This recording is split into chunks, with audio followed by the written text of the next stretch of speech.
It's August 18th, 2024. A man in Washington, D.C. receives what appears to be a routine call from Google support. There's been unusual activity on his account, they tell him. They need to help secure his cryptocurrency holdings immediately, within hours. Over 4,100 Bitcoin vanish from his account. That's $230 million gone in a single afternoon. The caller wasn't from Google. He was a 21-year-old college student named Jean-Diel Serrano, and this was the largest single-victim cryptocurrency theft in United States history. But here's what makes this story truly shocking. While this victim lost everything he'd built over years of careful investment, the thieves were already planning how to spend their stolen fortune private jets to Miami. $500,000 blown in a single night at Los Angeles nightclubs. Custom Lamborghinis and Ferraris purchased with cryptocurrency that wasn't theirs to spend. This isn't just a story about theft. This is about how two young men from Miami and Los Angeles pulled off one of the most brazen cryptocurrency heists ever recorded, and how their own greed ultimately led to their downfall. By the time you finish watching this video, you'll understand exactly how this elaborate scheme unfolded, why the victim never saw it coming, and how investigators tracked down every stolen Bitcoin. More importantly, you'll learn how to protect yourself from becoming the next target in what experts are calling the golden age of cryptocurrency fraud. The story begins not with Serrano and his accomplice Malone Lamb, but with a much larger criminal ecosystem that's been quietly growing for years. We're living through what law enforcement officials describe as an unprecedented wave of cryptocurrency-related crime. In 2024 alone, crypto scams generated an estimated $12.4 billion worldwide. That's more than the GDP of some entire countries, and it represents a staggering 40% increase from the previous year. What's driving this explosion in crypto crime?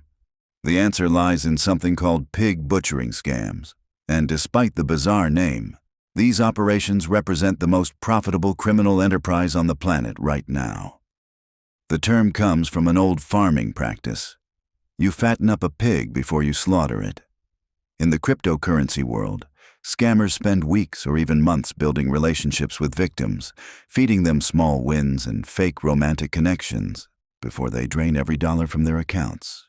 But Serrano and Lamb weren't running a typical pig butchering operation. They had developed something far more sophisticated and infinitely more dangerous. While most crypto scammers rely on fake investment platforms or romance schemes, these two had figured out how to impersonate the most trusted names in technology. Google, Gemini Exchange, companies that millions of people trust with their most sensitive financial information. The victim in Washington, D.C. had done everything right. He'd stored his Bitcoin with a legitimate exchange. He'd secured his accounts with strong passwords and two-factor authentication. He'd even kept his private keys stored safely in his Google Drive, protected by what he believed was unbreakable security. None of it mattered when Serrano made that call. Here's how the scam actually worked, and why it was so devastatingly effective. Several days before the actual theft, an unnamed accomplice that Serrano and Lamb knew only as Swag began probing the victim's Google account. Using virtual private networks to mask his location, this mysterious third conspirator triggered security alerts on the victim's devices. The alerts appeared to be coming from overseas, suggesting that foreign hackers were trying to break into his accounts. This wasn't random. This was psychological warfare designed to create exactly the right conditions for what came next. When Serrano eventually called, posing as a Google technical support representative, the victim was already primed to believe that his accounts were under attack. The security alerts had been appearing for days. Of course, he needed help securing his cryptocurrency holdings. Serrano's performance on that call was Oscar-worthy.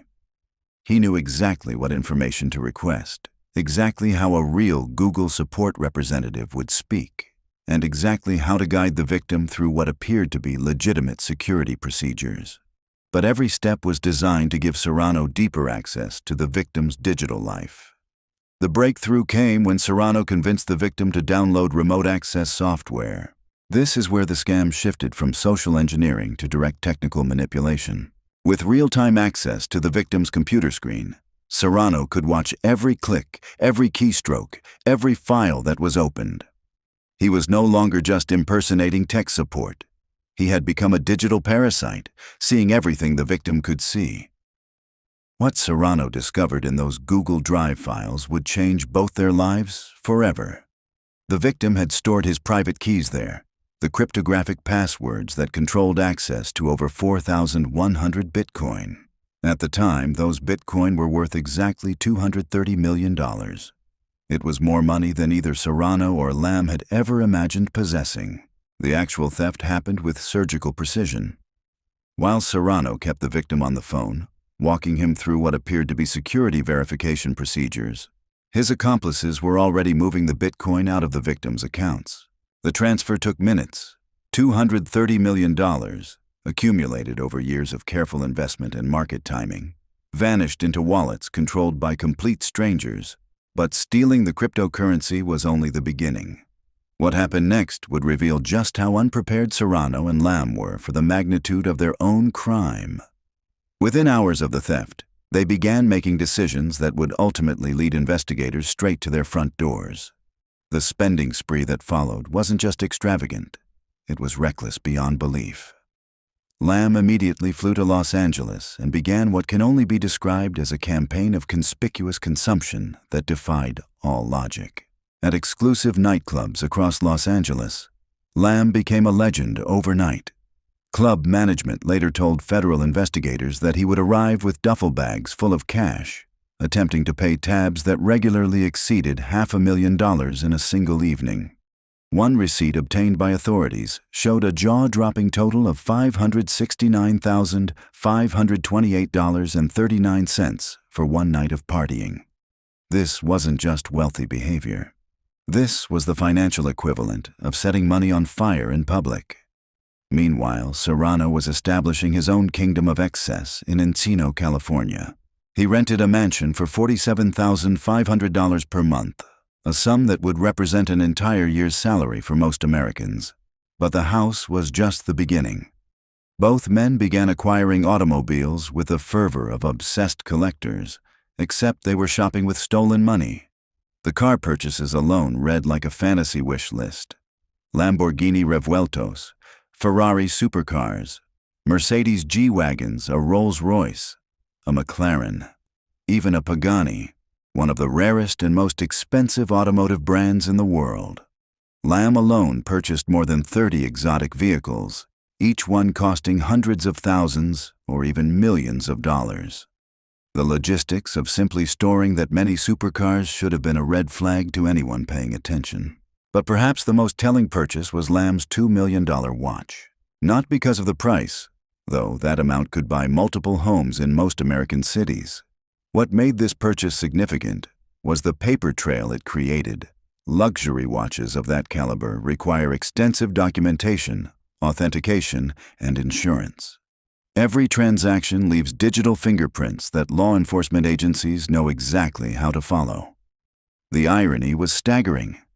Two young men who had just executed one of the most sophisticated cryptocurrency thefts in history were now behaving like lottery winners who had never learned the concept of discretion. They were creating evidence of their crimes faster than they could spend their stolen fortune.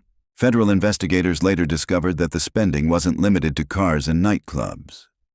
Lamb had begun renting multiple mansions simultaneously in Miami, as if one wasn't sufficient for his newly acquired lifestyle. Private jet flights between Los Angeles and Miami became routine. Designer clothing, jewelry, and handbags accumulated like trophies from their digital heist. What makes this behavior even more remarkable is that both Serrano and Lamb were young enough to be college students. Serrano was 21 years old. Lamb was just 20. Neither had the life experience or financial sophistication to understand how their spending patterns would inevitably attract attention from federal agencies specifically trained to track unusual financial activity. The cryptocurrency laundering operation they employed was actually quite sophisticated, at least initially.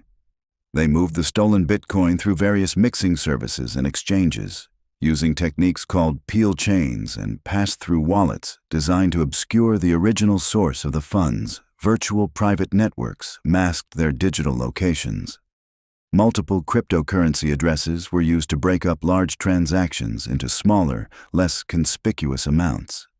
But all of that technical sophistication became meaningless the moment they started converting cryptocurrency into physical assets that required their real identities. Every car purchase, every mansion rental, every nightclub receipt, every luxury watch transaction, each one created a permanent record linking their names to funds that could be traced back to the original theft. The investigation that would eventually bring them down began almost immediately after the theft occurred. Federal agencies have developed increasingly sophisticated tools for tracking cryptocurrency transactions, despite the digital currency's reputation for anonymity. Every Bitcoin transaction is recorded on a public ledger called the blockchain, and while wallet addresses might appear anonymous, the movement of large amounts of cryptocurrency creates patterns that trained investigators can follow like breadcrumbs. What the FBI discovered was a trail of digital evidence that read like a confession written in code. The stolen Bitcoin had been moved through specific exchanges and mixing services in patterns that matched exactly with the timing of Serrano and Lamb's physical purchases. When investigators cross-referenced the cryptocurrency movements with credit card records, rental agreements, and vehicle registrations, the picture became crystal clear. The most damaging evidence came from the perpetrators themselves. In what can only be described as criminal stupidity, Serrano and Lamb had recorded themselves during the actual theft. Discord chat logs later obtained by federal investigators showed real-time conversations between the conspirators as they executed the heist. They had literally documented their own crime while committing it. But perhaps the most revealing aspect of the entire investigation was how quickly the two young men went from criminal masterminds to complete amateurs once the money started flowing. This case shows us that even the most sophisticated cryptocurrency heist is ultimately undone by human nature. Serrano and Lamb pulled off a technical masterpiece, but their desperate need to flaunt their stolen wealth became their downfall. Today, both men face decades in federal prison, their exotic cars seized, their mansions empty. The victim's $230 million remains largely unrecovered. Remember, legitimate tech support will never call you out of the blue asking for account access. Trust your instincts, verify every contact, and never download software from unsolicited calls. In the world of cryptocurrency, paranoia isn't a weakness, it's survival.